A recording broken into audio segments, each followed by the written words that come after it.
गुरुर्ब्रह्मा गुरुर्विष्णु गुरुर्देवो महेश्वरः गुरु साक्षात् परब्रह्म तस्मै श्री गुरुवे नमः।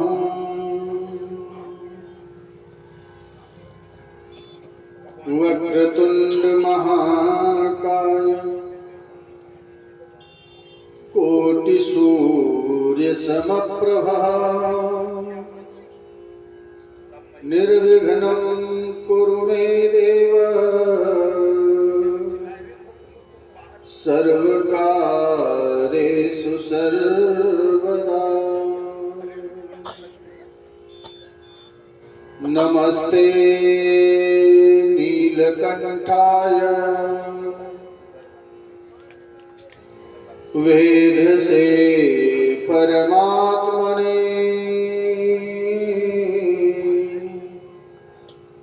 विश्वाय विश्वबीजाय जगदानंद हेतवे।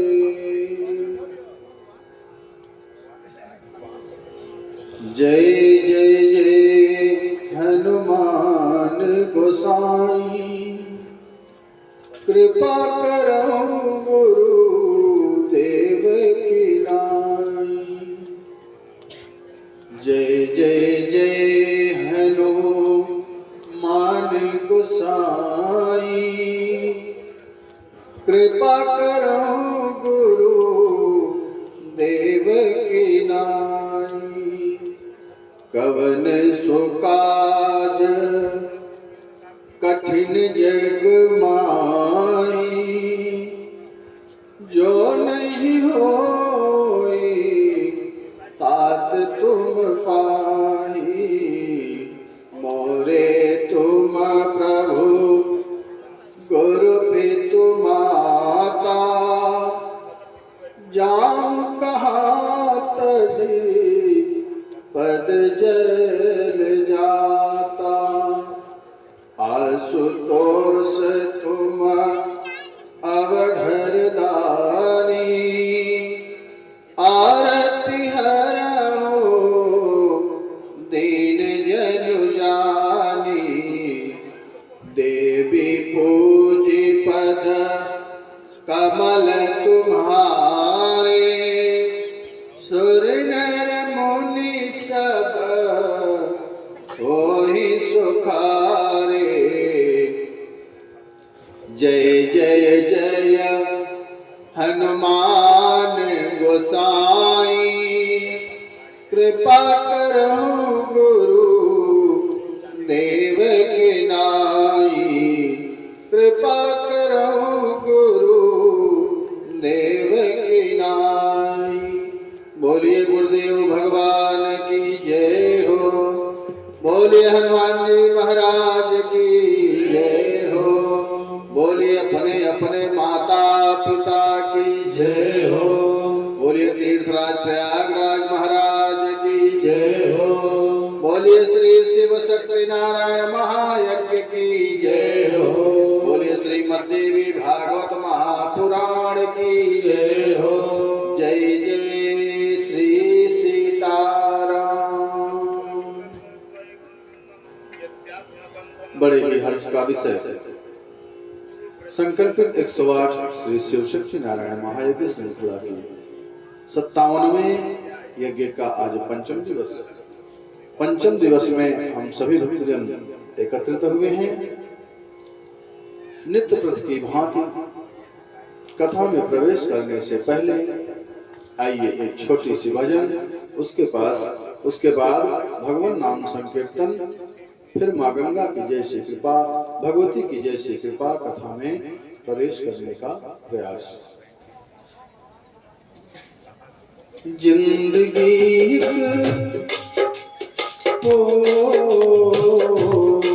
जिंदगी किराए का घर है, जिंदगी किराए का घर है,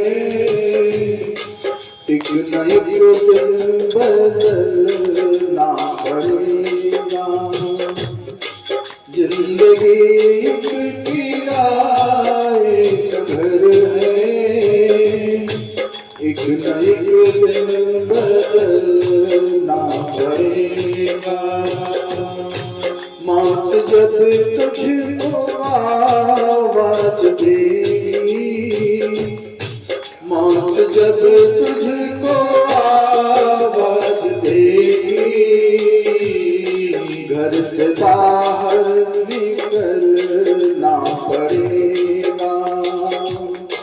मौत जब तुझको आवाज देगी, घर से बाहर निकलना पड़ेगा।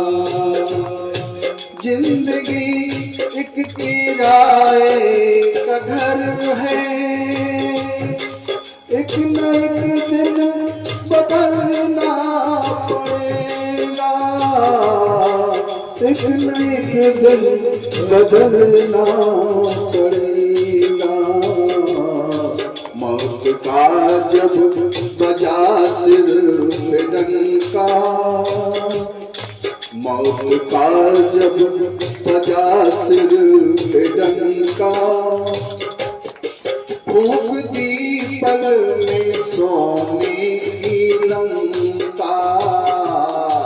मौत का जब बजा सिर पे डंका, फूंक दी पल में सोने की लंका। कर गई कर गई मौत रावण को फंका, कर गई मौत रावण को फंका। वैसे तुझको भी जलना पड़ेगा। जिंदगी किराए का घर है, एक न एक दिन बदलना पड़ेगा।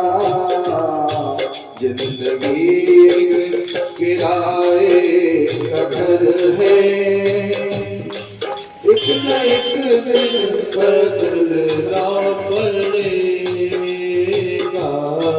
रात के बाद होगा सवेरा, रात के बाद होगा सवेरा।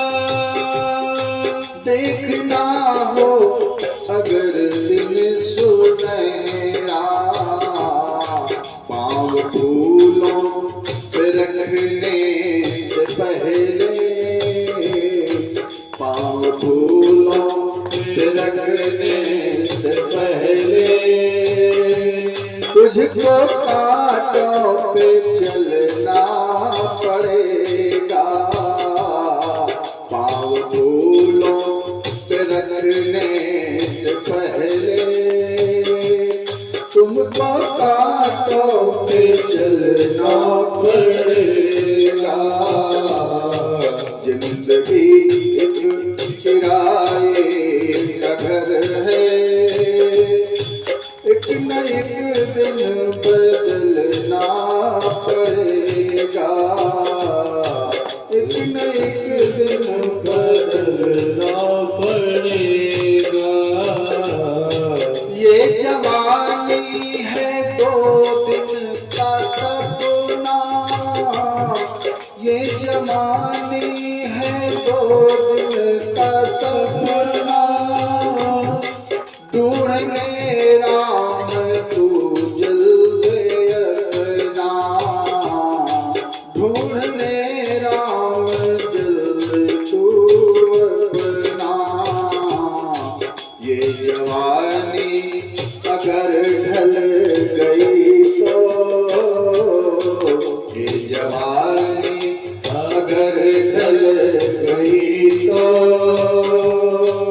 उम्र भर हाथ मलना पड़ेगा, उम्र भर हाथ मलना पड़ेगा।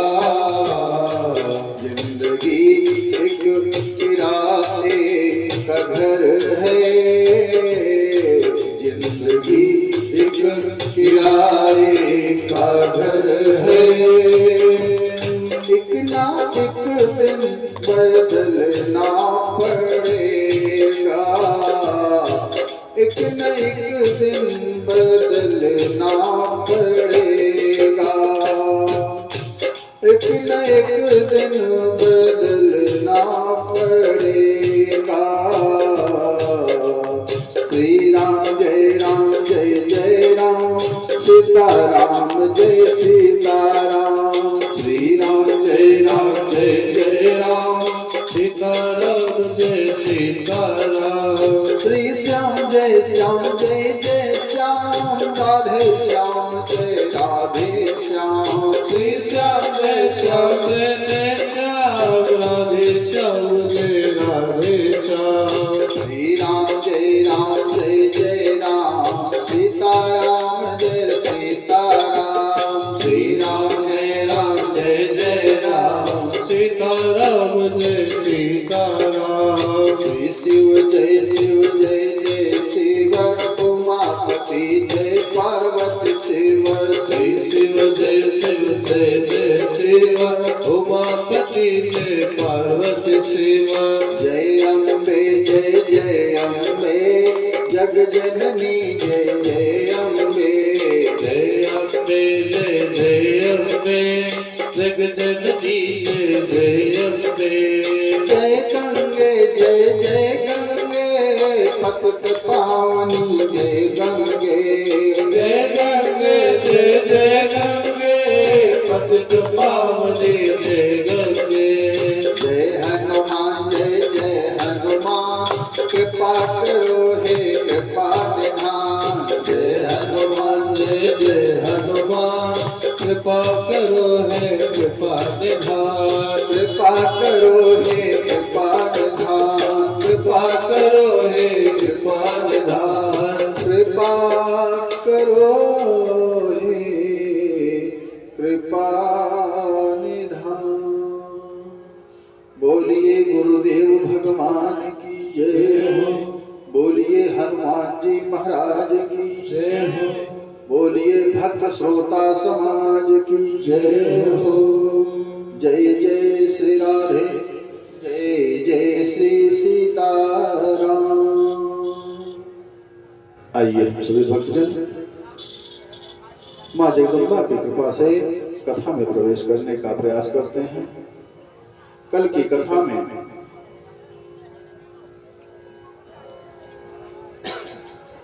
राजकुमार सुदर्शन और शशिकला के विवाह की चर्चा चल रही थी। शशिकला स्वयंवर में जाने से मना कर रही थी। माता पिता उसे समझा बुझा करके ले जाना चाहते थे, लेकिन शशिकला ने स्वयंवर में जाने से मना किया।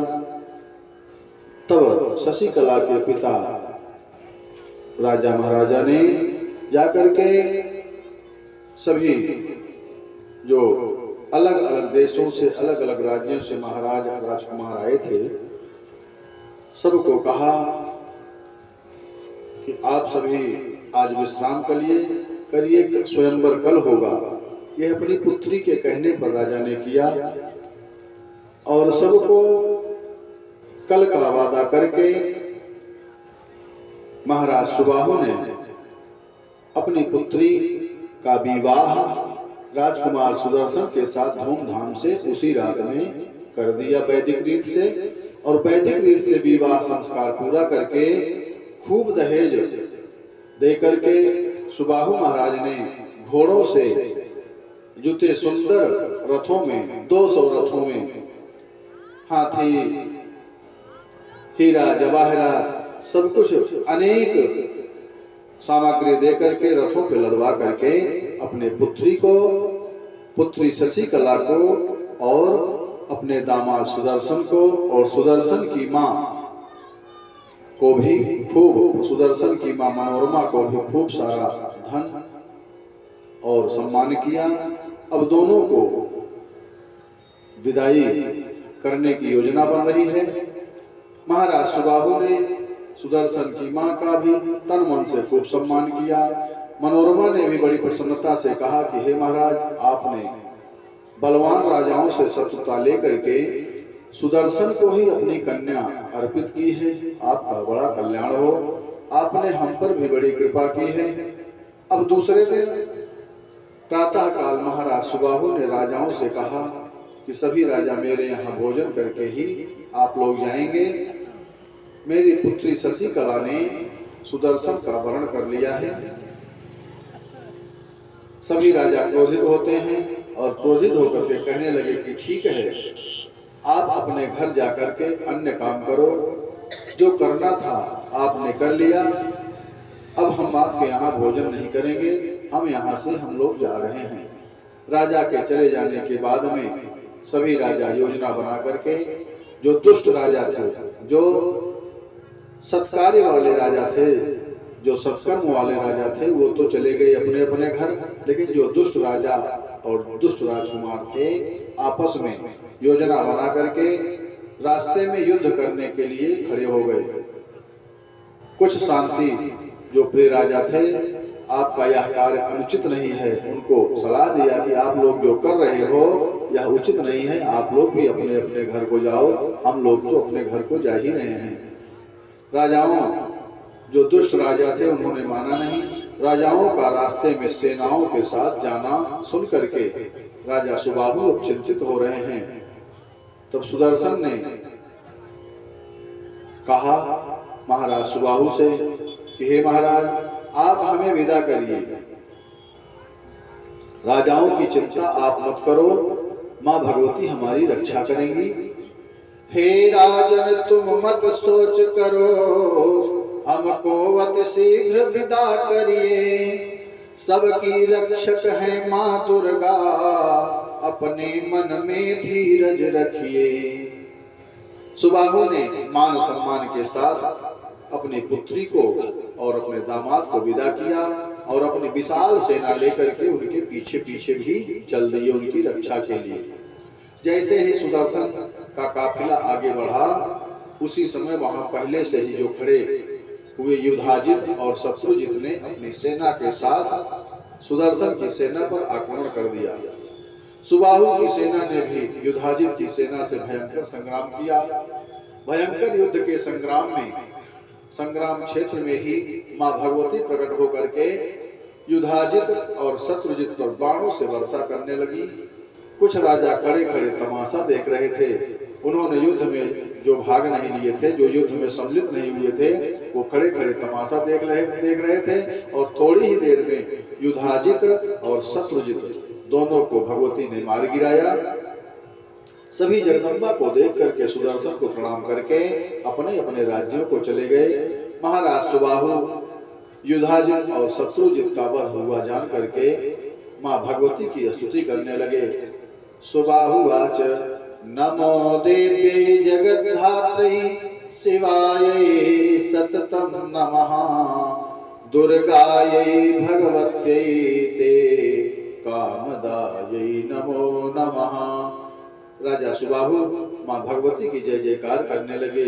शेरा वाली तुम्हारी जय होवे, जगदम्बे तुम्हारी जय होवे, माँ जगदम्बे तुम्हारी जय होवे, शेरा वाली तुम्हारी जय होवे, माँ अम्बे तुम्हारी जय होवे, जगदम्बे तुम्हारी जय होवे। हे जगत को धारण करने वाली मैया, आपको हम सब बारंबार प्रणाम करते हैं।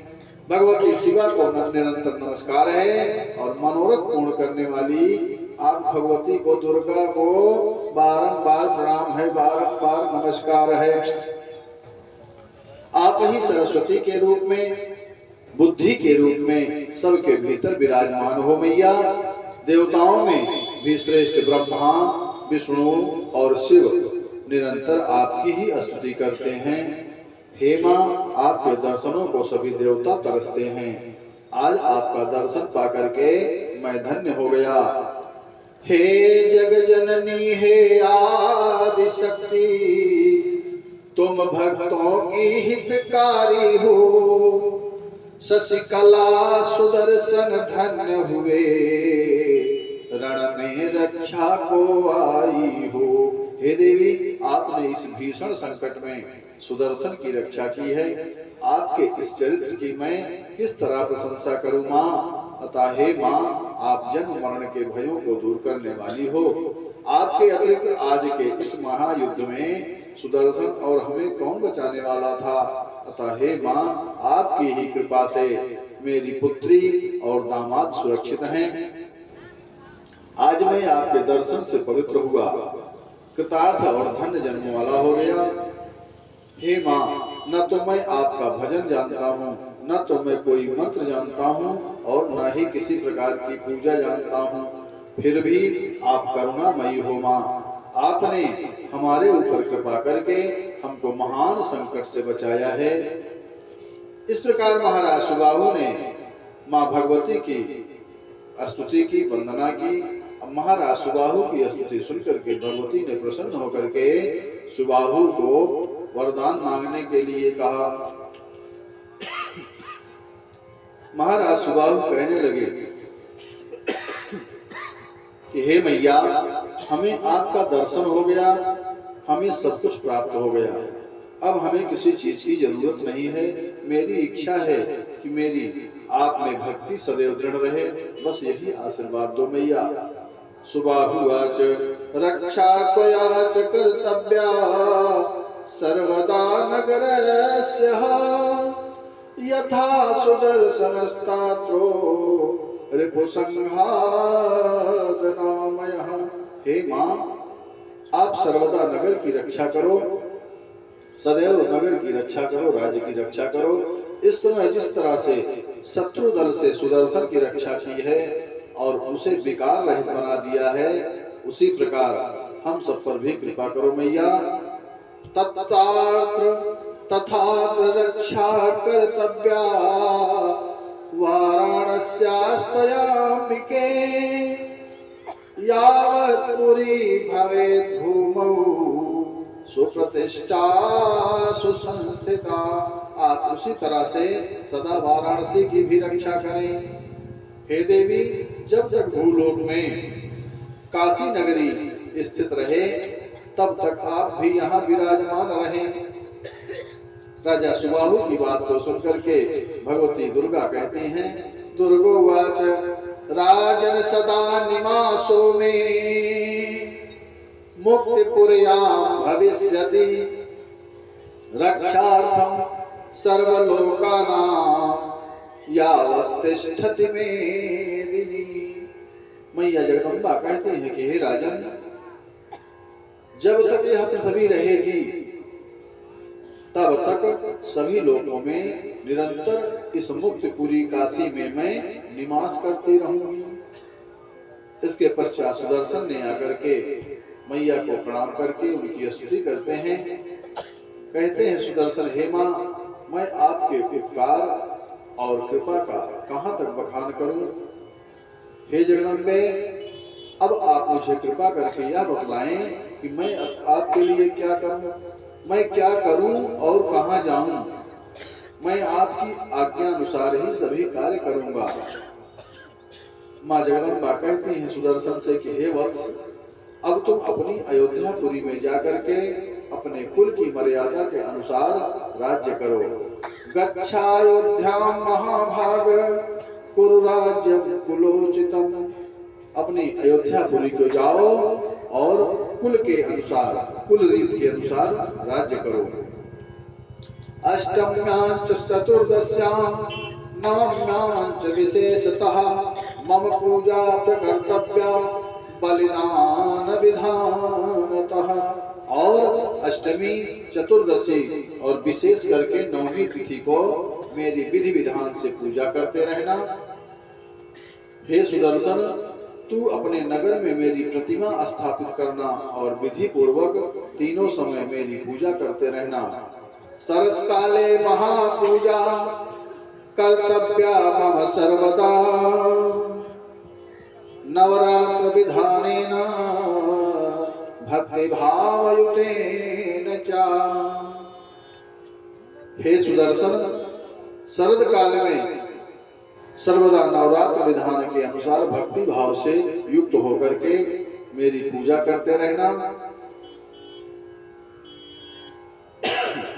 चैत्र, अश्विन, आषाढ़ तथा माघ मास में नवरात्र के अवसर पर मेरा महोत्सव मना करके मेरी विशेष रूप से पूजा करना।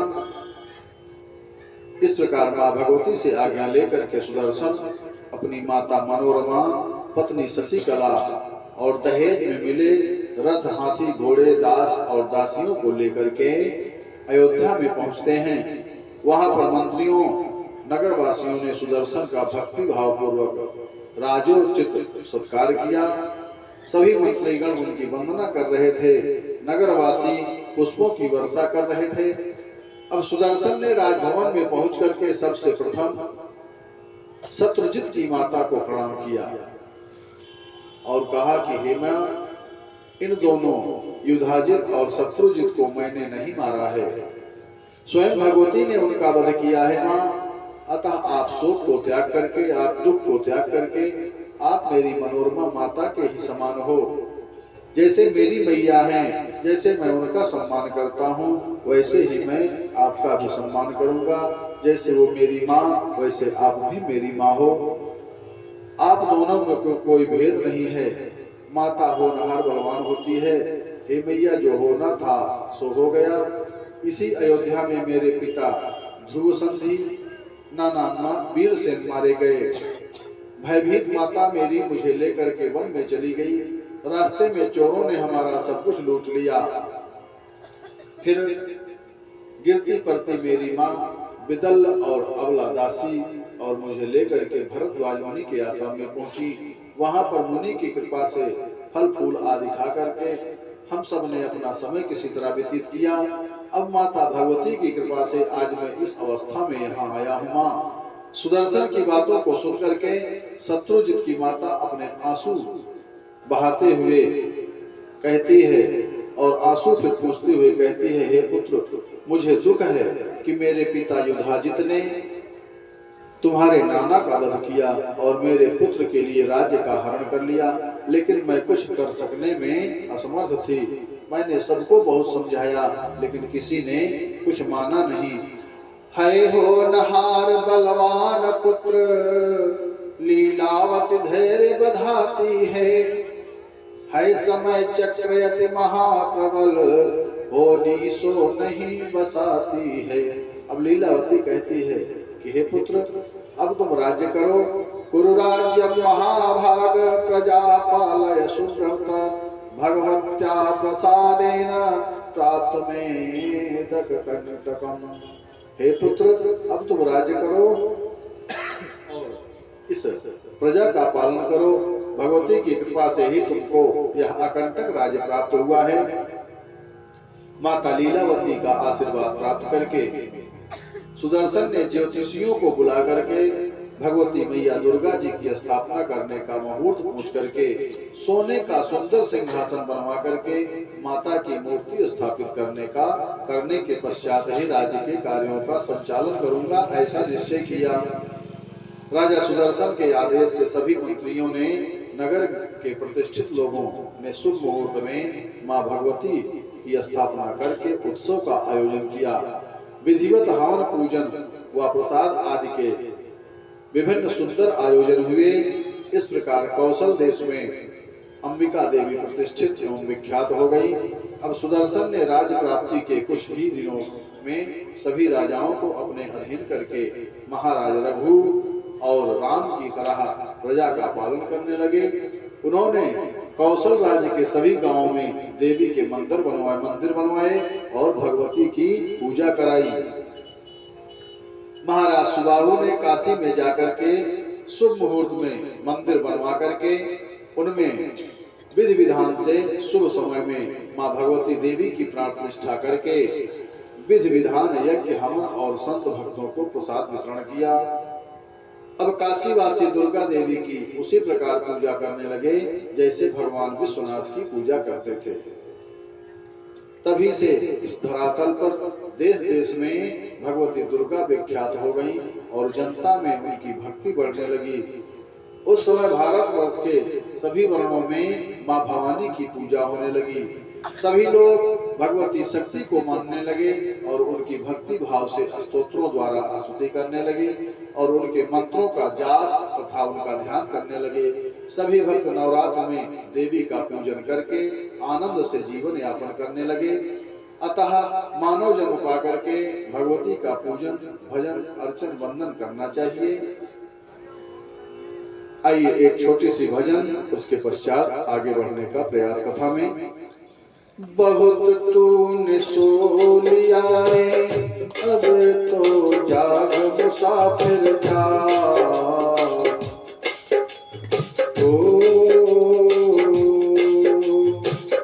बहुत तूने सो लिया रे, अब तो जाग मुसाफिर जा। पहले सोया माँ के गर्भ में, पहले सोया माँ के गर्भ में, उलटे पाँव पसारे। पहले सोया माँ के गर्भ में, उलटे पाँव पसारे।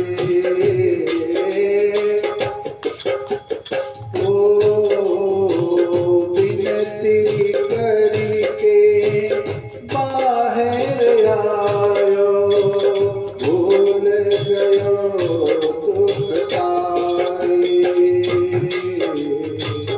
विनती करके बाहर आयो, भूल गयो दुख सारे। जन्म तेरो है लियो रे, अब जाग मुसाफिर जाग। तुझे सोया पिता गोद में, तुझे सोया पिता गोद में, हंसी हंसी दांत दिखाए। हंसी हंसी दांत दिखाए। भाई बहन सब लाड लगाए, भाई बहन सब लाड लगावे। गीत गाए रही माए, तीजे सोया तिरिया प्रेम में, तीजे सोया तिरिया प्रेम में, गल में बैया डारे हो, गल में बैया डारे। तिरिया प्रेम में फंस कर बंदे, तिरिया प्रेम में फंस कर बंदे, भूल गयो करतारे। भूल गयो करतारे। चौथा सोया बूढ़ा बन कर, चौथा सोया बूढ़ा बन कर, कौन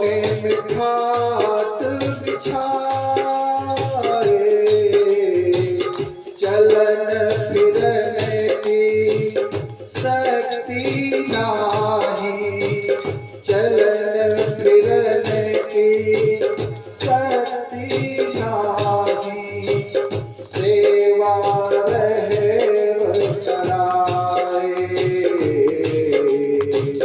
चलन फिरन की शक्ति नाही, सेवा रहेव कराए। पचवा सोया मुर्दा बन कर, पचवा सोया मुर्दा बन कर, लंबे पाँव पसारे। कहत कबीर सुनो भाई साधो, कहत कबीर सुनो भाई साधो, दियो आग में जा रे हो। कहत कबीर सुनो भाई साधो, दियो आग में जा रे। राख में तू मिल गयो नारी, राख में तू मिल गयो नारी, जाग मुसाफिर जाग रे। बहुत तूने सो लिया रे, बहुत तूने सो लिया रे। अब तो जाग मुसाफिर जाग रे, जाग मुसाफिर जाग रे, जाग मुसाफिर जाग रे। श्री राम जय राम जय जय राम, सीता राम जय सीता राम, श्री राम जय राम जय जय राम, सीता राम जय सीता राम। जय हनुमान जय हनुमान, कृपा करो हे कृपा निधान, श्री राम जय राम। बोलिए गुरुदेव भगवान की जय हो, बोलिए हनुमान जी महाराज की जय हो, बोलिए जगत जननी माँ पराम्बा जगदम्बा की जय हो। अब आगे की कथा में नवरात्र व्रत व कुमारी पूजन के विधान की कथा आती है। राजा जन्मेजय कहते हैं व्यास जी से कि हे द्रुज श्रेष्ठ, नवरात्र विशेष करके शारदीय नवरात्र में पूजन और किस विधि का पालन करना चाहिए, कृपया आप बताने कि हम पर भारी कृपा करें प्रभु। व्यास जी कहते हैं, व्यास उवाच शृणु राजन प्रवक्ष्यामि, नवरात्र व्रतम शुभम, शरद काले विशेषेण कर्तव्यम विधि पूर्वकम। अब व्यास जी राजा जन्मेजय से कहते हैं कि हे राजन, अब मैं आपको पवित्र नवरात्र के विषय में बता रहा हूं, आप ध्यान से सुनो। हे राजन, शरद काल के नवरात्र में, शरद काल का नवरात्र कौन सा है? कुआर का नवरात्र। जो कुआर में नवरात्र होता है उसे शारदीय नवरात्र कहते हैं। शारदीय नवरात्र में विशेष करके यह व्रत करना चाहिए। बसंत ऋतु के नवरात्र में भी इस व्रत को करना चाहिए। अमावस्या आने तक व्रत पूजन व हवन की सभी सामग्री एकत्र कर लेनी चाहिए। किसी समतल स्थान में यथा समय यथा सामान से मंडप का निर्माण करें। जो व्यवस्था हो, जो सामग्री हो, उसी सामग्री से यथोचित मंडप का निर्माण करें। उसे गाय के गोबर से लिपवा करके मंडप के बीच में सुंदर चौकोर और स्थिर वेदी बनानी चाहिए। देवी का तत्व जानने वाले सदाचारी और संयमी वेद वेदांग में पारंगत विद्वानों को आमंत्रित करके ब्राह्मणों से प्रतिपदा को प्रातः काल मंडप में आने के लिए निवेदन करना चाहिए। प्रातः काल नदी, कुआं या तालाब में स्नान करके विद्वान ब्राह्मणों का वर्ण करके उनका पूजन करके यथाशक्ति उनको वस्त्र अलंकार प्रदान करना चाहिए। विप्रैः संतोषितैः कार्यं संपूर्णं सर्वथा भवेत्। नवपंचत्रयश्चैको देव्या पाठे द्विजास्मृताः। संतुष्ट ब्राह्मणों के द्वारा किया हुआ कार्य भी सम्यक प्रकार से परिपूर्ण होता है। देवी का पाठ करने के लिए 9 ब्राह्मण या 5 ब्राह्मण या 3 अथवा 1 ब्राह्मण, जितनी व्यवस्था जैसे अपनी सामर्थ्य हो, 1 ब्राह्मण लेकर से 9 ब्राह्मण तक या और जितने भी व्यवस्था हो, अधिक से अधिक ब्राह्मणों की व्यवस्था करनी चाहिए और माँ भगवती का पूजन कराना चाहिए। वेदी पर रेशमी वस्त्र डाल करके सिंहासन पर माँ दुर्गा की प्रतिमा स्थापित करनी चाहिए। प्रतिमा हाथों में आयुध, सिंह पर सवार वस्त्र आभूषणों से सजी हुई भगवती की प्रतिमा के अभाव में, अगर भगवती की प्रतिमा नहीं है तो प्रतिमा के अभाव में नमाण मंत्र को पीठ पर स्थापित करना चाहिए। पास में पंच पल्लो युक्त जल से भरा हुआ कलश स्थापित करना चाहिए और पास में पूजा की सामग्रियों को रख करके उत्सव के निमित्त गीत तथा वाद्यों की ध्वनि होनी चाहिए। हस्त नक्षत्र युक्त प्रतिपदा तिथि में पूजन श्रेष्ठ माना जाता है। अतः व्यास जी कहते हैं कि हे राजन, पहले दिन विधिवत किया हुआ पूजन मनोरथ पूर्ण करने वाला होता है। सबसे पहले उपवास व्रत एक समय भोजन करें, अगर हो सके तो पूरा व्रत रहें, फलहार करें और न संभव हो तो एक समय भोजन करें। अथवा नक्त व्रत होता है, दूध या छाछ, दूध या मट्ठा ही पी करके रहें। इनमें से किसी एक व्रत के द्वारा माँ भगवती का पूजन करना चाहिए। करिष्यामि व्रतं मातर नवरात्रमनुत्तमं साह्यं कुरु मे देवी जगदम्ब ममाखिलम्। पूजा करने से पहले माँ भगवती से आप प्रार्थना करें कि हे माँ, मैं सर्वश्रेष्ठ नवरात्र व्रत करूंगा। हे देवी, हे जगदम्बे, आप मेरे संपूर्ण सहायता करें, आप मेरे ऊपर कृपा करें। बगैर आपकी कृपा से मैं आपका पूजन नहीं कर सकता हूँ। इस व्रत के लिए यथाशक्ति चंदन, कपूर, अगर तथा मंदार, करंज, अशोक, चंपा, कनैल, मालती आदि सुगंधित पुष्पों, बिल्व पत्रों और धूप दीप से श्रद्धा से माँ भगवती जगदम्बा का पूजन करना चाहिए। इस अवसर पर अर्घ्य भी प्रदान करके नारियल, बिजौरा, नींबू, दाड़िम, केला, नारंगी, कटहल तथा बिल्व फल आदि सुंदर फलों के साथ अन्न का नैवेद्य एवं पवित्र बलि अर्पित करना चाहिए।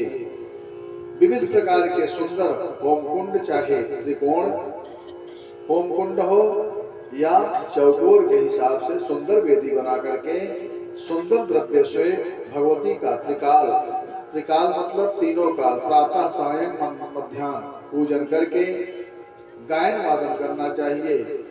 हवन कुंड को निर्मित कर जो पूजन करता द्रव्यों से, फल फूल नारियल अर्पण कर निर्भय रहता है कष्टों से। जो भगवती का भी विधान से पूजन करता है वो सभी कष्टों से दूर रहता है। मैया उसके सभी कष्टों को दूर करती हैं। व्रती को नित्य भूमि पर शयन करना चाहिए तथा भोजन आदि से कन्याओं का पूजन करना चाहिए। प्रति एक कुमारी का भोजन करें, प्रतिदिन एक कुमारी का पूजन करें अथवा एक कुमारी की संख्या के वृद्धि कर्म से, जैसे पहले दिन 1 कुमारी, दूसरे दिन 2, तीसरे दिन 3, इसी तरह बढ़ते हुए क्रम से कुमारियों का पूजन करना चाहिए। प्रत्येक दिन 9 कुमारियों का पूजन करें। अपनी सामर्थ्य से कम धन न खर्च करें। अगर माँ भगवती ने आपको धन दिया है तो धन खर्च करने में कंजूसी न करें। माँ के लिए सुंदर पूजन की व्यवस्था, कन्या पूजन, ब्राह्मण भोजन, ब्राह्मण पूजन अपने सामर्थ्य अनुसार करना चाहिए, कृपणता नहीं करनी चाहिए। व्यास जी जन्मेजय जी से कहते हैं कि हे राजन, पूजा विधि में 1 वर्ष की कन्या नहीं लेनी चाहिए। 1 वर्ष से अधिक की कन्याएं पूजन विधि में लेना चाहिए। 2 वर्ष की कन्या कुमारी कहलाती है, 3 वर्ष की कन्या त्रिमूर्ति, 4 वर्ष की कन्या कल्याणी कहलाती है, 5 वर्ष की कन्या रोहिणी, 6 वर्ष की कन्या कालिका, 7 वर्ष की कन्या चंडिका और 8 वर्ष की कन्या शांभवी कहलाती है। 9 वर्ष की कन्या दुर्गा रूप होती है और 10 वर्ष की कन्या सुभद्रा कहलाती हैं। इससे अधिक उम्र वाली कन्या का पूजन नहीं करना चाहिए। मतलब 2 वर्ष से लेकर के 10 वर्ष की कन्याओं का पूजन करना चाहिए, कारण कि वह सभी कार्यों में उत्तम होती हैं। इससे अधिक उम्र वाली कन्या का पूजन नहीं करना चाहिए। 10 वर्ष से अधिक 2 वर्ष की कन्या जो कुमारी है, कुमारी कन्या का पूजन करने से दुख, दरिद्रता, शत्रुओं का नाश होता है और धन, आयु तथा बल की वृद्धि होती है। त्रिमूर्ति नाम की कन्या का पूजन करने से धन धान्य का आगम होता है, धन धान्य बढ़ता है और पुत्र पौत्र आदि की वृद्धि होती है। कल्याणी नाम की कन्या का पूजन करने से विद्या, विजय, राज्य सुख की प्राप्ति होती है और कालिका नाम की कन्या का पूजन करने से शत्रुओं का नाश होता है। चंडिका नाम की कन्या का पूजन करने से धन और ऐश्वर्य की वृद्धि होती है। शांभवी नाम की कन्या का पूजन करने से दुख, दारिद्र्य का नाश होता है तथा संग्राम में विजय प्राप्ति होती है। दुर्गा नाम की कन्या का पूजन करने से शत्रुओं का नाश होता है। सुभद्रा नाम की कन्या का पूजन करने से सभी मनोरथों की सिद्धि होती है, सभी मनोरथ सिद्ध होते हैं। रोहिणी नाम की कन्या का पूजन करने से रोगों का नाश होता है और त्रिमूर्ति, कुमारी आदि की विधिवत पूजन सामग्री से पूजा करनी चाहिए। श्री रस्तु इस मंत्र से अथवा किन्हीं भी श्रीयुक्त देवी मंत्र से अथवा बीज मंत्र से भक्ति पूर्वक भगवती की पूजन करनी चाहिए। विद्वानों को चाहिए कि गंध, पुष्प, माला, वस्त्र, आभूषण आदि से और इन मंत्रों से भगवती का पूजन करें। श्रीरस्तु मंत्र या बीज मंत्र या देवी मंत्र का कथन करो, गंध, पुष्प और धूप दीप से कन्याओं का यजन करो। अब व्यास जी कहते हैं महाराज जन्मेजय से कि हे राजन, कुमारी पूजन में कन्या अंगहीन, कोढ़, घाव युक्त नहीं होनी चाहिए। व्यास उवाच जात्यं धाम के कराम काणी कुरूपाम बहुरोमसाम सत्यं सत्यं जयेन्द्रोगिणी कन्या रक्त पुष्पादिनांकिताम। व्यास जी कहते हैं जन्मेजय से कि हे राजन, जन्म से अंधी, तिरछी नजर से देखने वाली, कानी, कुरु, बहुत रोए वाली, बहुत रोमों वाली, रोगी तथा रजस्वला कन्या का पूजा में परित्याग कर देना चाहिए। ऐसी कन्याओं का पूजन नहीं करना चाहिए। अत्यंत दुर्बल विधवा स्त्री से उत्पन्न कन्या का पूजन नहीं करना चाहिए। रोग रहित, रूपवान, सुंदर अंगों वाली, वर्ण रहित कन्या ही कुमारी पूजन में श्रेयस्कर है। समस्त कार्यों की सिद्धि के लिए ब्राह्मण की कन्या का पूजन करना चाहिए। विजय प्राप्ति के निमित्त राजवंश में, क्षत्रिय वंश में उत्पन्न कन्याओं का पूजन करना चाहिए। धन लाभ के निमित्त अगर धन बहुत चाहिए तो वैश्य वंश में उत्पन्न कन्याओं का पूजन करना चाहिए। शूद्र वंश की कन्या योग्य मानी गई हैं, उनका भी शूद्र वंश की कन्याओं का भी पूजन करना चाहिए, अर्थात चारों वर्णों की कन्याओं का पूजन करना चाहिए। बहुत सा भ्रम लोग ठालते हैं कि शूद्र वंशों की कन्याओं का पूजन नहीं करना चाहिए। ऐसा कुछ भी नहीं है। चारों वर्णों की कन्याओं का पूजन करना चाहिए और अलग अलग वर्णों की कन्याओं का पूजन करने का अलग अलग विधान है। ब्राह्मण को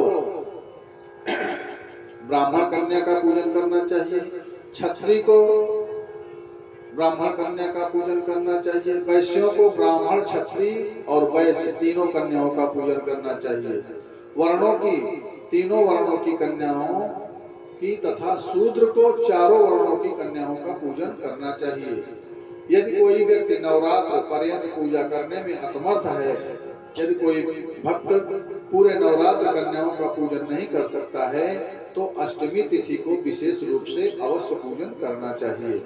पहले तो पूरा 9 दिन करना चाहिए। अगर व्यवस्था भगवान ने, भगवती की कृपा हो तो 9 दिन पूरा कन्याओं का पूजन करना चाहिए। अगर सामर्थ्य नहीं है, भगवान ने नहीं दिया है व्यवस्था, तो अष्टमी तिथि को अवश्य पूजन करना चाहिए। व्यास उवाच पुराष्टम्यां भद्रकाली दक्ष यज्ञ विनाशिनी प्रादुर्भूता महाघोरा योगिनी कोटिभिः सह। व्यास जी कहते हैं कि प्राचीन काल में दक्ष का यज्ञ भंग करने वाली महाभयानक भगवती करोड़ों योगिनियों सहित अष्टमी तिथि को ही प्रकट हुई थी।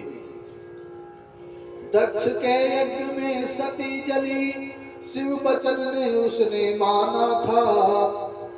योगिनी करोड़ों करोड़ों काली ने कनखल में द्वंद्व मचाया था। अतः अष्टमी को भगवती की पूजा करके गंध, माला, चंदन से अनुलेपन करें, खीर आदि के हवन करें, ब्राह्मण भोजन करवाएं, फल पुष्प आदि उपहारों से भगवती को प्रसन्न करें। व्यास जी कहते हैं, जन्मेजय से कि हे राजन, पूरे नवरात्र भर उपवास करने में असमर्थ हो तो 3 दिन सप्तमी, अष्टमी और नवमी को ही उपवास कर लेना चाहिए। अगर व्यक्ति पूरा नवरात्र व्रत नहीं रह सकता है तो 3 दिन भी व्रत रह करके पूरे नवरात्र व्रत का फल प्राप्त कर सकता है। 3 दिन कौन कौन सा? सप्तमी, अष्टमी और नवमी। सप्तमी, अष्टमी और नवमी को उपवास करके पूजन करने से सभी फल सुलभ हो जाते हैं। पूजन, हवन, कुमारी पूजन और ब्राह्मण भोजन और दक्षिणा से नवरात्र व्रत पूरा हो जाता है। 3 दिन ही ऐसा व्रत किया जाए तो उससे पूरे नवरात्र का फल प्राप्त होता है। इस व्रत का अनुष्ठान करने से विद्यार्थी विद्या को प्राप्त करता है। धनार्थी जो धन की इच्छा रखता है उसे धन की प्राप्ति होती है। राज्य से वंचित राजा पुनः राज्य को प्राप्त कर लेता है। जिस मनुष्य ने संताप का नाश करने वाली, सिद्धियां देने वाली कल्याण स्वरूपिणी भगवती की उपासना नहीं की, वह समझो पृथ्वी पर अनेक कष्ट भोगता हुआ दरिद्री जीवन जीता हुआ और शत्रुओं से पीड़ित रहता है। महापापी भी नवरात्र का व्रत करके पापों से मुक्त हो जाता है।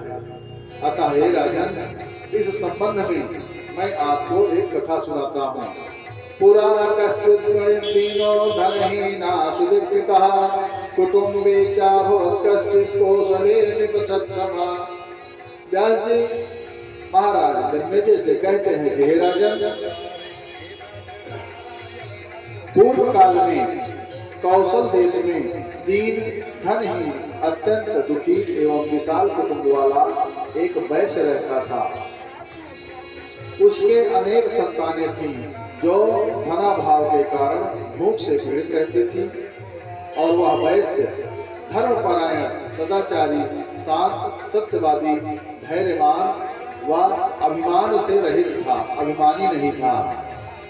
वैश्य धार्मिक, शांत चित्त, परहित में निस दिन रहता था। धनहीन कुटुंबी सदा दुखी, दिन बड़े कष्ट से कटता था। प्रतिदिन देवताओं, पितरों तथा अतिथियों की पूजा करके और परिवारी जनों को भोजन कराने के बाद ही वह वैश्य भोजन करता था। एक दिन दरिद्रता से दुखी होकर के एक शांत स्वभाव कर्मकांडी ब्राह्मण से पूछता है वह वैश्य उस वैश्य का नाम सुशील था। सुशील उवाच भो भूदेव कृपा कृत्वा वदस्वाद्य महामते कथं दारिद्र्यनाशः स्यादिति मे निश्चयेन वै। वह वैश्य ब्राह्मण से कहता है कि हे बुद्धिमान ब्राह्मण देवता, आज मुझ पर कृपा करके बताइए कि मेरी दरिद्रता का नाश निश्चित रूप से कैसे हो सकता है। हे विप्रदेव, मैं धन नहीं चाहता, लेकिन उदर पूर्ति हेतु धन की आवश्यकता तो होती ही है। मेरे पुत्र पुत्री क्षुधा से पीड़ित होकर के रोते हैं। मेरी पुत्री विवाह के योग्य हो रही है, परंतु धनाभाव के कारण विवाह मैं कैसे करूं उसका। हे ब्राह्मण देव, आपकी कृपा से मेरा परिवार सुखी हो सकता है। अगर आप हम पर कृपा करें तो हमारा कल्याण हो सकता है। अतः आप अपने ज्ञान बल से कोई सरल उपाय बताएं प्रभु। ब्राह्मण देव कहते हैं, वैश्यवर्य कुरुस्वाद्य नवरात्र व्रतं शुभा पूजन भगवत्याश्च हवनं भोजनं तथा। सुशील वैश्य के 3 वचन को सुन करके ब्राह्मण देव कहते हैं कि हे वैश्य देव, अब तुम पवित्र नवरात्र व्रत का अनुष्ठान करो, जिससे तुम्हारा कल्याण होगा। इसमें भगवती की पूजा, हवन, ब्राह्मण भोजन, उनके मंत्रों का जाप तथा होम आदि यथाशक्ति संपन्न करो। इससे तुम्हारा कार्य अवश्य पूर्ण होगा। हे वैश्य, नवरात्र नामक व्रत से उत्तम पृथ्वी तल पर अन्य कोई कल्याणकारी व्रत नहीं है। यह व्रत सुख, शांतिदायक, मोक्षदाता तथा सम्मान की वृद्धि करने वाला है। नवरात्र का व्रत अति पावन है, जो प्राणी मन से करता है। धन धान्य मिले, बुद्धि सुधरे, संसार में सुख से रहता है। इस व्रत को राज्य से च्युत तथा सीता के वियोग से अत्यंत दुखी होकर के नवरात्र के विधान से भगवती की भली भांति पूजा की थी। इसी व्रत के प्रभाव से महासागर पर पुल बना करके रावण पर कुंभकर्ण आदि राक्षसों का वध करके वहां लंका राज्य विभीषण को देकर के अपने राज्य अयोध्या में आकर के भगवान राम ने उन्होंने निष्कलंक राज्य प्राप्त किया, निष्कंटक राज्य प्राप्त किया। अब व्यास जी कहते हैं कि हे राजन, ब्राह्मण का वचन सुनकर के सुशील वैश्य ने उनको अपना गुरु बनाया और उनसे माया बीज नाम के उत्तम मंत्र की दीक्षा प्राप्त की। फिर भक्ति भाव से पूरे नवरात्र भर उस मंत्र का जप किया और अनेक उपहारों से आदर पूर्वक माँ भगवती का पूजन किया।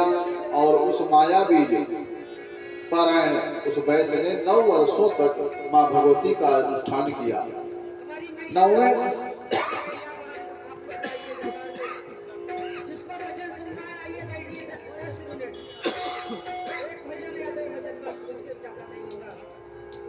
9वें वर्ष में महाअष्टमी के दिन अर्धरात्रि को महेश्वरी भगवती ने उस वैश्य को दर्शन देकर के अनेक वरदान देकर के कृत किया। वैश्य धन धान्य से परिपूर्ण हो गया और भगवती की कृपा से सौभाग्यशाली प्राणी को ही माँ भगवती की कृपा होती है। वह वैश्य परम सौभाग्यशाली था जो कि उस पर माँ भगवती ने कृपा की।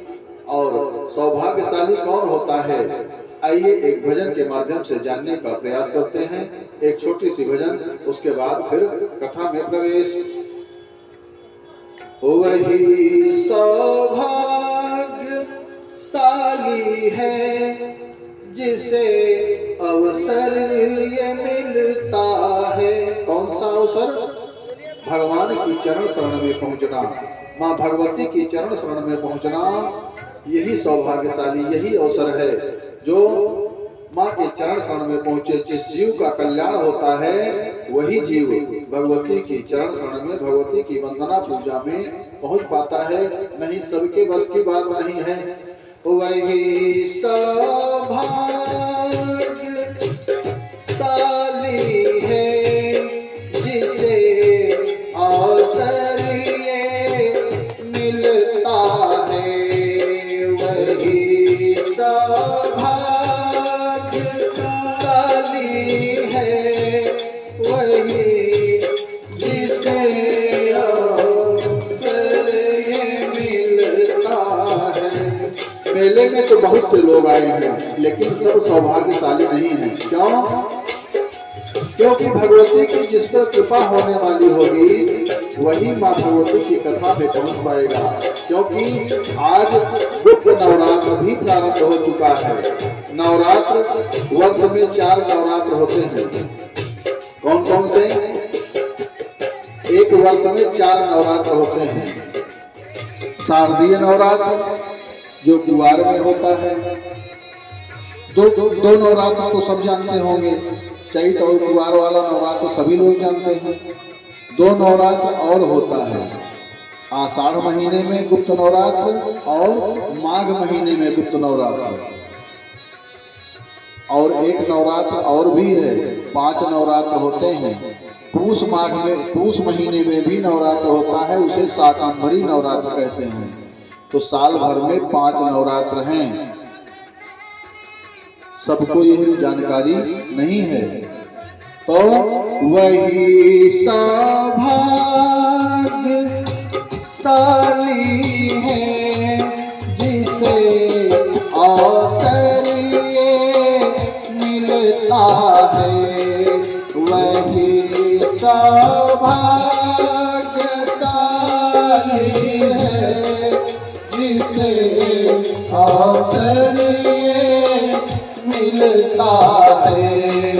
मोटे जन्मा के पापों से संत दर्शन से होती है। मोटे जन्मों के पापों से संत दर्शन से होती है। सदा सत्संग करने से ज्ञान और भक्ति मिलती है। सदा सत्संग करने से ज्ञान और भक्ति मिलती है। प्रेम विश्वास श्रद्धा से सदा सन्मार्ग मिलता है। वही सौभाग्यशाली है जिसे अवसर मिलता है। करें स्नान तप तीर्थ दान जप तप भी मिल जाए। संत सत्संग का अवसर बड़ा दुर्लभ है मिल पाए। प्रभु कृपा से जीवन को ये सच्चा ज्ञान मिलता है।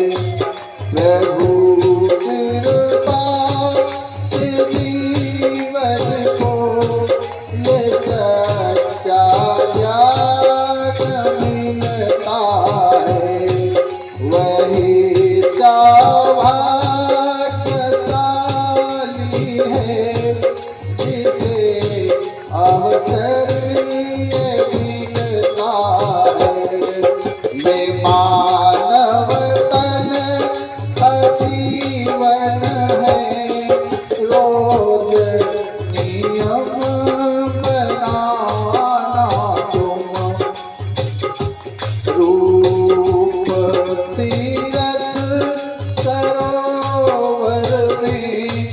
रोज डूबती लगाओ तुम महंत श्री व्यास को प्रभु से ये सारा प्यार मिलता है वही सौभाग्यशाली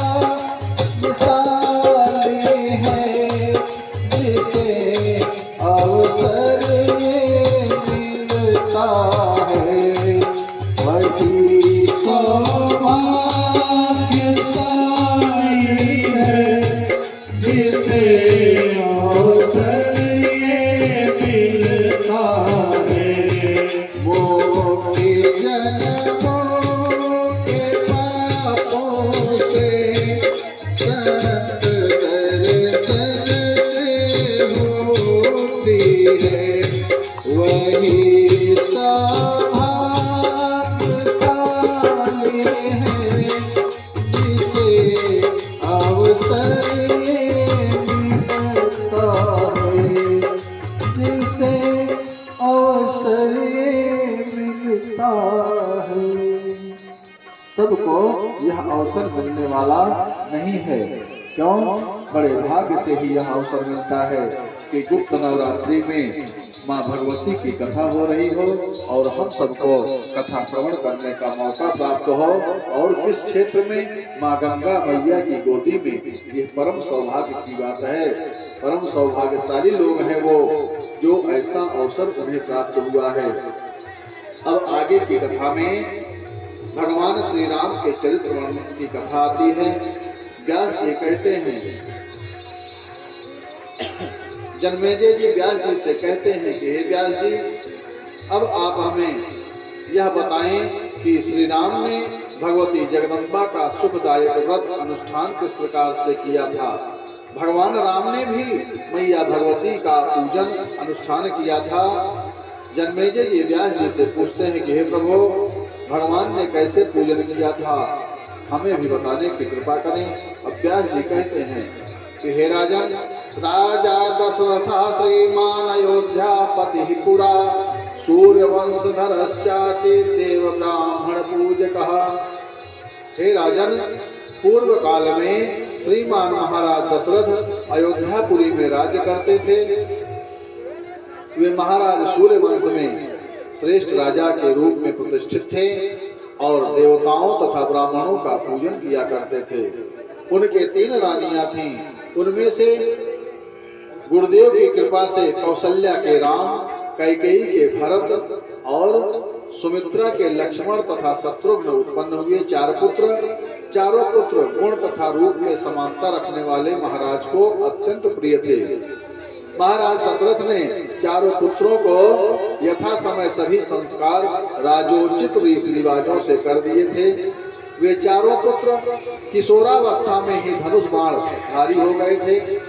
एक समय विश्वामित्र जी अपनी यज्ञ रक्षा के लिए श्री राम जी और श्री लखन जी को दशरथ जी से मांगने आए और कहने लगे विश्वामित्र जी दशरथ जी से कि असुर समोह सतावहि मोहि, अमय जाचन आयोन बतोहि। अनुज समेत देहु रघुनाथा, निश्चर बध में हो भसना था।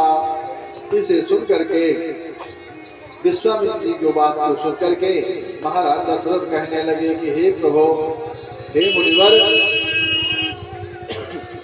चौथे पन पायो सुतचारी, अबे प्रवचन नहीं कहव विचारी।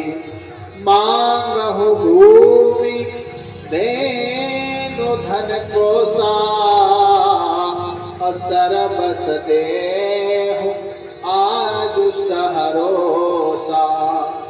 सब युग सब सुत प्रिय मोहि प्राण की नाई, राम देत नहीं बनहि गोसाई। महाराज दशरथ कहते हैं विश्वामित्र जी से कि हे मुनिवर, चौथे मन में मुझे पुत्रों की प्राप्ति हुई है। आपने मांगते वक्त तनिक भी विचार नहीं किया। आप हमसे भूमि, गाय, धन, दौलत, सोना, हीरा, मोती, जवाहरात जो भी चाहें मैं आपको सब कुछ देने के लिए तैयार हूँ, लेकिन मैं अपने प्राणों से भी प्यारे पुत्रों को नहीं देना चाहता हूँ। और इनमें से मुझे चारों पुत्र प्रिय हैं, लेकिन इन चारों में सबसे प्रिय मुझे राम हैं। मैं उनको तो बिल्कुल भी नहीं दे सकता हूँ। ये वार्तालाप हो रही थी दोनों में। उसी समय वशिष्ठ जी ने आकर के महाराज दशरथ को अनेक प्रकार से समझाया।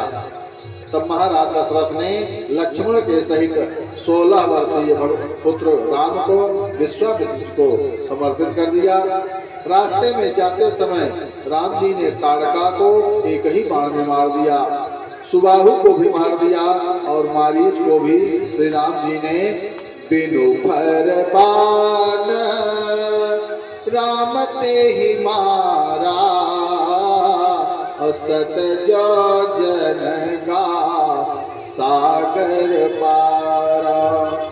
सागर के पार 100 योजन दूर भगवान ने मारीच को फेंक दिया और इसके पश्चात विश्वामित्र जी का यज्ञ पूर्ण करवाया। मिथिलापुरी से निमंत्रण आने पर दोनों भाई विश्वामित्र जी के साथ चल दिए। रास्ते में मुनि पत्नी गौतम जी की पत्नी अहिल्या जी को साप से मुक्ति दिलाई और आगे चल करके मिथिला में पहुंच करके सीता स्वयंवर में रखे धनुष को तोड़ करके जनक नंदनी सीता के साथ विवाह किया। जनक राज की दूसरी पुत्री उर्मिला का विवाह लक्ष्मण से और कुशवध्वज की कन्या मांडवी को भरत से और श्रुति कीर्ति का विवाह शत्रुघ्न के साथ संपन्न करवाया। अयोध्या में आनंद छा गया। आए ब्याही राम घर जब ते, बसहि आनंद अवध सब तब से। समय बीतने पर महाराज दशरथ जी ने अपने बड़े पुत्र को राज्य करने के योग देख करके उन्हें राज्यभार सौंपने के लिए मन में विचार किया। राज तिलक के लिए आवश्यक सामग्री एकत्र करने का आदेश दिया, लेकिन महाराज दशरथ की रानी कैकेयी ने महाराज से 2 वरदान मांग लिए। पहले वरदान में अपने पुत्र भरत को राज्य तथा दूसरे वरदान में राम को 14 वर्ष का वनवास मांगा। राज्यम सुताय चैकेन भरताय महात्मने, रामाय वनवासंच 14 समास तथा। कैकेयी कहती हैं कि मेरा भरत भूप हो कौशल का, पहला वरदान मांगती हूँ और 14 बरस राम वनवासी हो, दूजा वरदान मांगती हूँ, दूजा वरदान मांगती हूँ। इस प्रकार महाराज दशरथ की आज्ञा मान करके श्री राम सीता जी और लक्ष्मण के साथ दंडक वन को चले गए। श्री राम के वन जाने के पश्चात महाराज दशरथ को पूर्व में ऋषि द्वारा दिया गया साप ध्यान में आया। कौन सा साप? तापस्यंध साप सुधियाई, कौशल्य ही सब कथा सुनाई। भयव विकल वर्णत इतिहासा, राम रहित धिग जीवन आसा।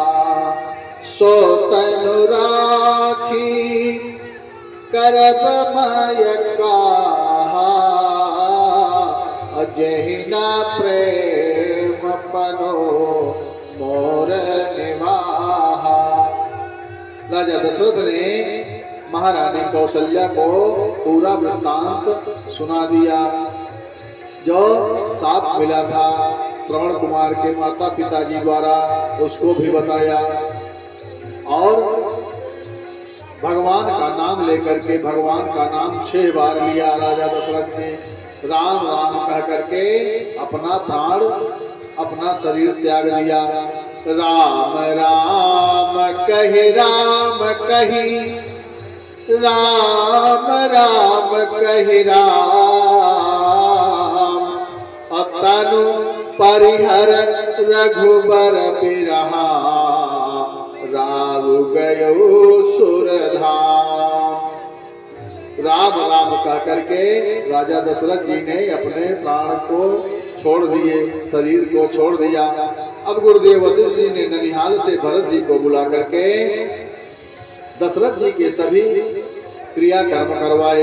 भरत जी राज सिंहासन पर बैठ करके श्री राम को अयोध्या वापस लाने को चित्रकूट गए, लेकिन श्री राम ने अपनी खड़ाऊ दे करके भरत जी से कहा कि हे भैया भरत, मैं पिताश्री की आज्ञा पालन कर रहा हूँ। 14 वर्ष व्यतीत करने के बाद में ही मैं अयोध्या आऊंगा। अब उस समय तक आप ही अयोध्या में शासन करो। वहां से ऋषि मुनियों के दर्शन करते हुए पंचवटी पहुंचे। वहीं रावण की कामातुर बहन शूर्पणखा को कुरूप बना दिया भगवान ने लक्ष्मण के द्वारा, और बाद में खरदूषण आदि 14,000 सैनिकों राक्षसों को संग्राम में मार दिया। और वहां से शूर्पणखा ने लंका में जा करके रावण को सभी समाचार सुनाया। रावण मारीच को स्वर्ण मृग बना करके पंचवटी ले गया। मारीच स्वर्ण मृग बना और रावण संत के वेश में जाकर के छल कर मोड़ हरि बैदेही, छल करके सीता जी का हरण कर लिया। सीता जी मार्ग में जाती हुई विलाप करती जाती थी। रास्ते में जटायु ने रावण से युद्ध किया और अंत में रावण ने जटायु को पंख काट करके जटायु को घायल कर दिया। जब भगवान श्री राम उस माया मृग रूपी मारीच को मार करके वापस कुटिया पर आए, वहां सीता जी को वापस न पाया तो दोनों भाई जंगल में खोजते खोजते आगे चले। रास्ते में उनको जटायु मिला। उन्होंने सीता जी का रावण के द्वारा हरण करने का सारा समाचार बता दिया। श्री राम उसे उत्तम गति प्रदान करके आगे बढ़े।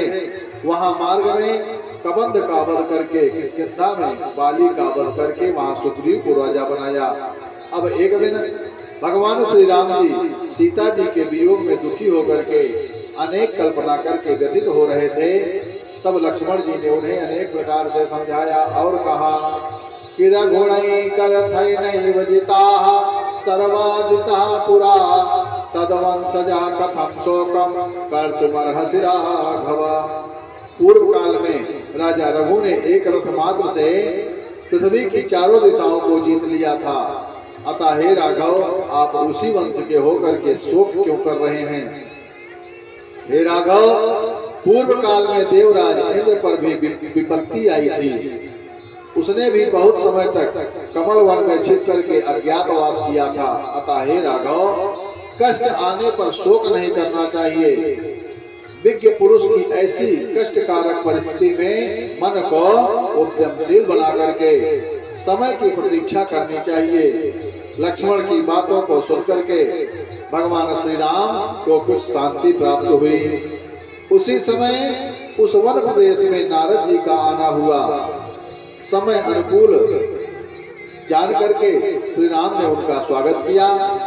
नारद जी ने श्री राम को शोकाकुल देख करके कहते हैं कि हे राम, आप साधारण मानव की भांति दुखी हो रहे हो। रावण अपनी मृत्यु सीता जी को हरण करके ले गया है। हे राघव, आपका जन्म इस भूलोक पर रावण आदि राक्षसों के वध के निमित्त हुआ है। इसी कार्य की सिद्धि के लिए आप अवतरित हुए हो। पूर्व जन्मनि वैदेही मुनिपुत्री तपस्विनी, रावणेन बने दृष्टा तपस्यन्ते शुचिस्मता। हे श्री राम, पूर्व काल में वैदेही सीता जी एक मुनि की तपस्विनी कन्या थी। उसे वन में तप करती देख करके रावण ने उससे अपनी पत्नी बनने का आग्रह किया था। उसके मना करने पर रावण ने उसके बाल पकड़े थे, उसके केस पकड़े थे तब उसने अपने शरीर को त्यागने से पहले रावण को साथ दिया था कि हे दुष्ट, मैं ही तेरी मृत्यु का कारण बनने के लिए पृथ्वी से प्रकट होऊंगी। तूने मेरा स्पर्श किया, अब जिंदगी नहीं रह पाऊंगी। मैं तेरी मौत बनकर रावण तेरी लंका में आऊंगी। ऐसा उस स्त्री ने कहा। अब नारद जी कहते हैं, नारद उवाच से अब्रमास संभूता गृहीता तेन राक्षसा विनाशार्थम कुशलस्यैव व्यालिशग्नेव संभ्रमात्। नारद जी कहते हैं, हे श्री राम, लक्ष्मी के अंश से उत्पन्न यह सीता वही है जिसे ब्रह्मवश बाला समझ करके नागिन को धारण करने वाले व्यक्ति की भांति रावण ने अपने हिवंश का नाश करने के लिए हर लिया है। हे राम, आप धैर्य धारण करें। पति प्राण सीता किसी दूसरे की नहीं हो सकती हैं। वो लंका में दिन रात आपका ही ध्यान करती हैं। इंद्र ने एक पात्र में कामधेनु का दूध उनको भेजा है, जिससे वे भूख प्यास से रहित हो गई हैं। मैंने उन कमल नयनी को स्वयं देखा है। अतः अब आप निश्चिंत होकर के नवरात्र में उपवास जप होम करके माँ भगवती को प्रसन्न करो। दशांश हवन करके आप पूर्ण शक्तिशाली बन जाएंगे। हे राघव, पत्नी तारा का हरण होने पर देवगुरु श्री बृहस्पति ने इंद्र से वृत्रासुर के वध के लिए, शिव जी ने त्रिपुर दैत्य के वध के निमित्त और विष्णु भगवान ने मधु और कैटव दैत्य को मारने के निमित्त देवी भगवती का व्रत अनुष्ठान किया था। आप भी माँ भगवती का भजन पूजन करो, आपका भी कल्याण होगा। अब श्री राम कहते हैं, हे नारद, आप तो सर्वज्ञ हो, कृपया मुझे यह बताएं कि वे देवी कौन हैं, उनका प्रभाव क्या है और वे कहां से उत्पन्न हुई हैं, उनका नाम क्या है तथा वह व्रत कौन सा है। नारद उवाच शृणुराम सदा नित्या शक्तिराद्या सनातनी सर्वकाम प्रदा देवी पूजिता दुःखनाशनी। नारद जी कहते हैं कि वो शक्ति स्वरूपा सनातनी जगमाता भक्ति स्वरूपा है। खलदल संहारक आदि शक्ति भक्तों की मातृ स्वरूपा है। नारद जी कहते हैं कि हे राम सुनो, वह देवी नित्य सनातनी और आदि शक्ति हैं। वे संपूर्ण मनोरथ पूर्ण कर देती हैं और अपनी आराधना से सभी प्रकार के कष्ट को दूर करती हैं। वे ही मेरे पिता ब्रह्मा की सृष्टि शक्ति हैं, विष्णु की पालन शक्ति हैं तथा शंकर जी की संहारक शक्ति हैं। वे ही वेदों को प्रकट करने वाली हैं। ब्रह्मा आदि देवताओं ने गुण कर्म के विधानानुसार अनेक नाम कल्पित किए हैं।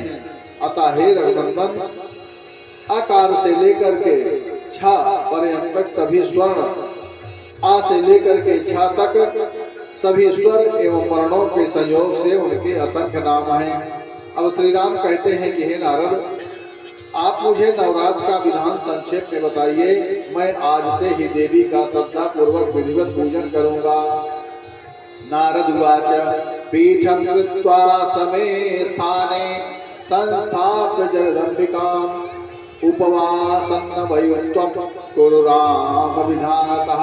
नारद जी कहते हैं कि हे राम, समतल भूमि पर पीठ आसन बना करके उस पर भगवती जगदम्बा की स्थापना करके विधान पूर्वक 9 दिन उपवास कीजिए। हे प्रभु, इस कार्य में मैं ही देवताओं के कार्य में रुचि रखने वाला हूँ, मैं ही आपका आचार्य बनूंगा। नारद जी के कथनानुसार उन्हीं को आचार्य बना करके उसके बाद आसन पर अंबिका की स्थापना की। उपवास पारायण ने श्रेष्ठ व्रत रखते हुए विधिवत पूजन होम सभी किया और अष्टमी की रात को भगवती प्रकट हुई।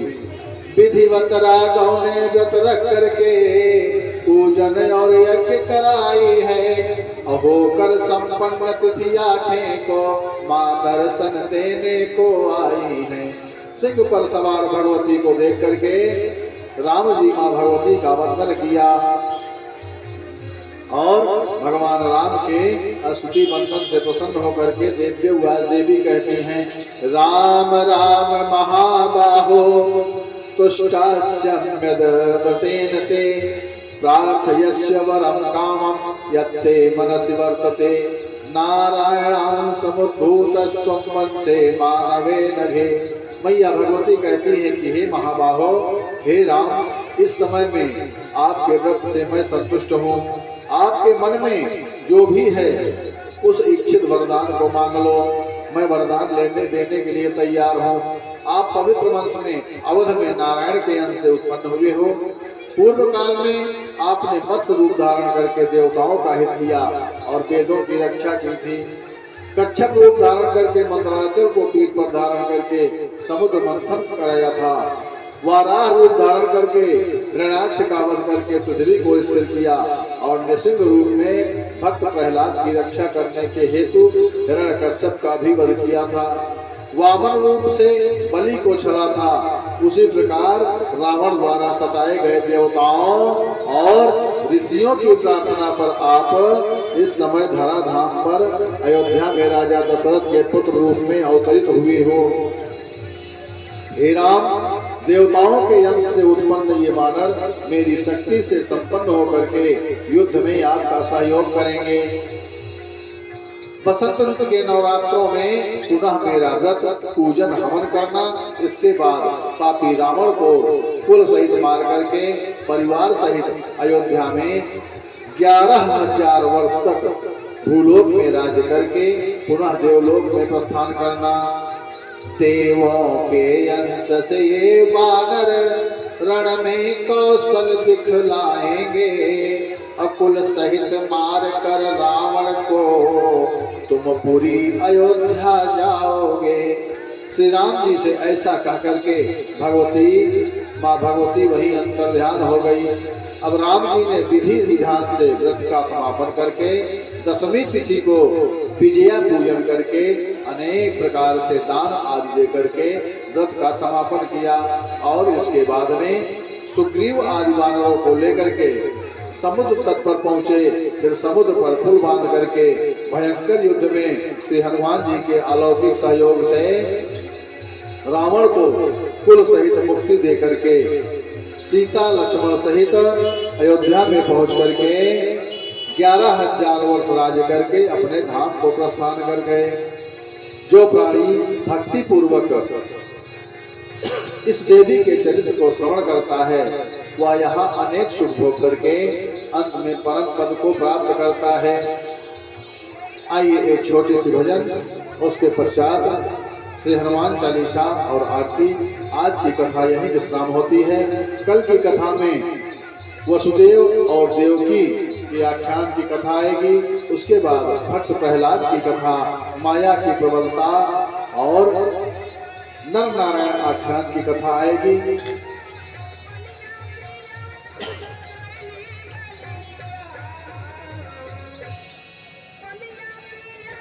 आइए हम सभी भक्त मिल करके एक भजन करते हैं, उसके पश्चात हनुमान चालीसा। जीवन खत्म हुआ तो जीवन खत्म हुआ तो जीने का ढंग आया, जीवन खत्म हुआ तो जीने का ढंग आया, जीवन खत्म हुआ तो जीने का ढंग आया,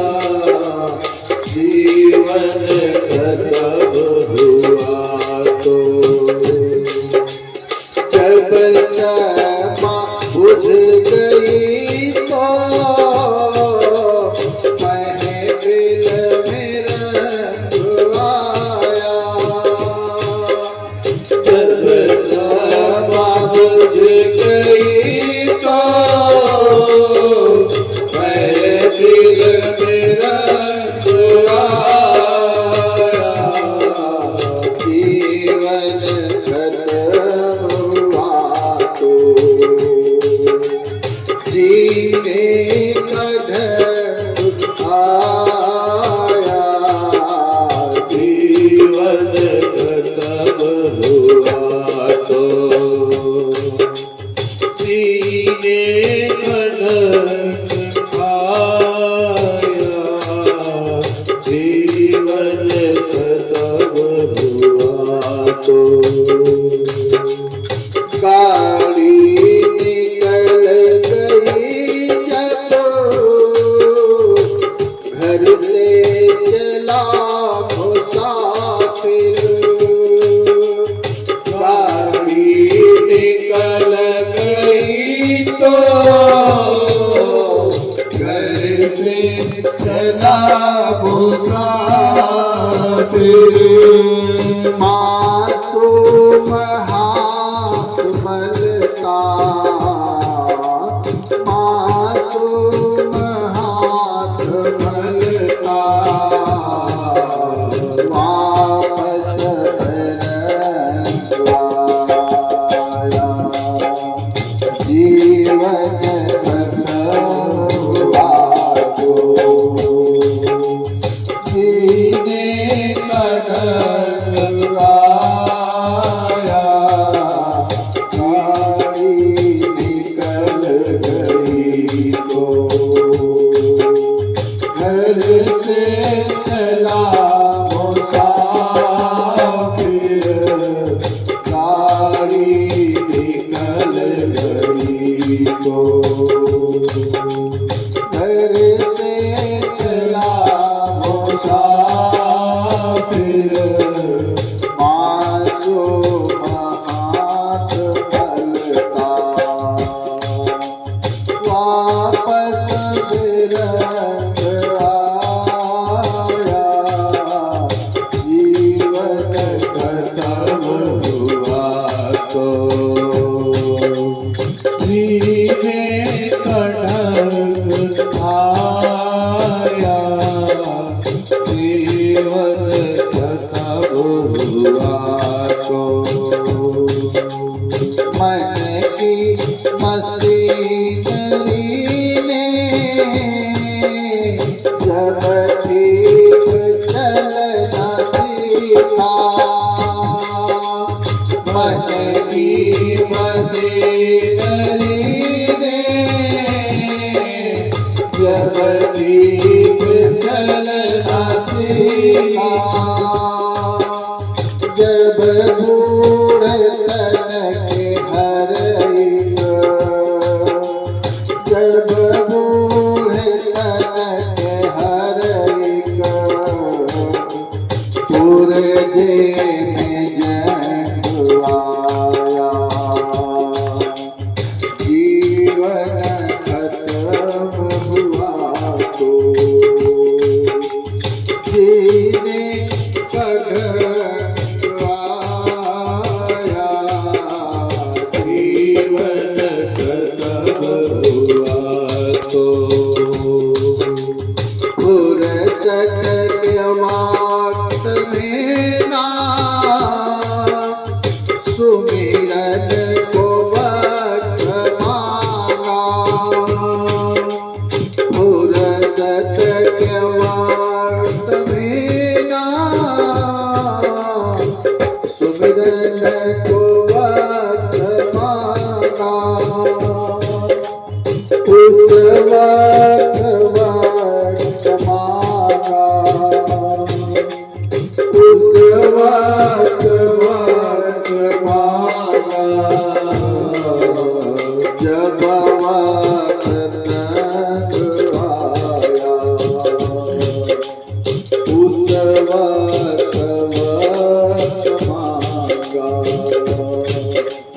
जब वक्त तक आया, जीवन खत्म हुआ तो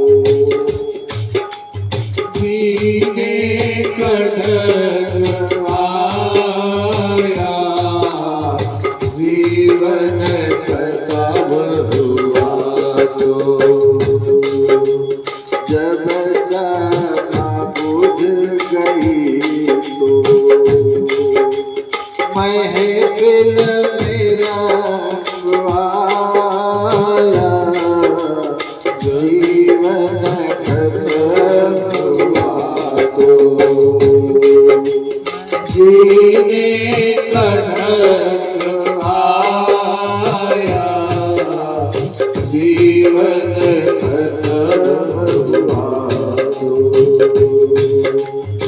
जीने का ढंग आया जीवन खत्म हुआ तो यही हम सबकी भी हाल है। जब सब कुछ समय बीत जाता है तो भगवान की याद आती है। जब शरीर में ताकत रहती है, सब कुछ भगवान दिए रहते हैं, तब भगवान की याद नहीं आती है। जब इस शरीर में ताकत नहीं रह जाती है तब कल्पवास करने की याद आती है, भगवान का भजन करने की याद आती है, तीर्थ यात्रा करने की याद आती है। और जब शरीर में ताकत रहती है तो धन इकट्ठा कर लो, महल बनवा लो, जमीन खरीद लो, इस सब में ध्यान रहता है। इसलिए हम सबको चाहिए कि अपने ताकत रहते हुए भगवान की चरण शरण में रहें, भगवान का भजन करें। तीर्थ व्रत जो कुछ भी है सब कर लेना चाहिए। दीक्षा समय रहते ही ले लेना चाहिए। लोग कहते हैं कि अभी भैया बहुत काम है, जब 60 के पार हो जाएंगे तब दीक्षा लेंगे। जब कुछ करने लायक रहोगे ही नहीं तब क्या लोगे दीक्षा? पहले ही ले लो भैया। जब भगवान का नाम निकलेगा ही नहीं, राम राम निकलेगा ही नहीं, तब दीक्षा लेकर के क्या करोगे? कहोगे राम तो निकलेगा लाम, तो वही लाम मेहंदी मिल जाएगी आपको। तो जब सब कुछ विधिवत, शरीर पुष्ट रहे, मन शांत रहे, मन बुद्धि हाथ पैर सब कुछ प्रफुल्लित रहे, चलता रहे, तभी भगवान का नाम लेना चाहिए। भगवान का नाम तो सदैव लेना चाहिए। अगर ध्रुव चाहते कि 60 वर्ष के होंगे तब हम भगवान का भजन करेंगे तो क्या वो परम पद को प्राप्त करते? प्रहलाद चाहते कि हम 60 वर्ष के हो जाएंगे तब भगवान का नाम लेंगे तो क्या भगवान उनको दर्शन देते? नहीं। इसलिए हम सबको चाहिए कि समय रहते ही भगवान की चरण शरण में पहुंच जाना चाहिए। आइए सब मिलकर के हनुमान चालीसा का पाठ करते हैं। जहां तक आवाज पहुंच रही है सभी भक्तों से निवेदन, सभी भक्त मिलकर के श्री हनुमान चालीसा का पाठ करेंगे और अपने जीवन को धन्य बनाएंगे, क्योंकि यह अवसर बार बार मिलने वाला नहीं है। यह अवसर फिर नहीं मिलने का। सत्संग करो, सत्संग करो। जब भी जहां अवसर मिल जाए भगवान की चरण शरण में पहुंच जाओ। आइए सब मिलकर के हम सब हनुमान चालीसा का पाठ करते हैं। जय जय जय हनुमान गोसाई, कृपा करो गुरुदेव की नाई। जय जय जय हनुमान गोसाई, कृपा करो गुरुदेव की नाई। जय जय जय हनुमान गोसाई, कृपा करो गुरुदेव की नाई। जय जय जय हनुमान गोसाई, कृपा करो गुरुदेव की नाई। श्री गुरु चरण सरोज रज निज मन मुकुर सुधार, वरनहु रघुबर विमल जस।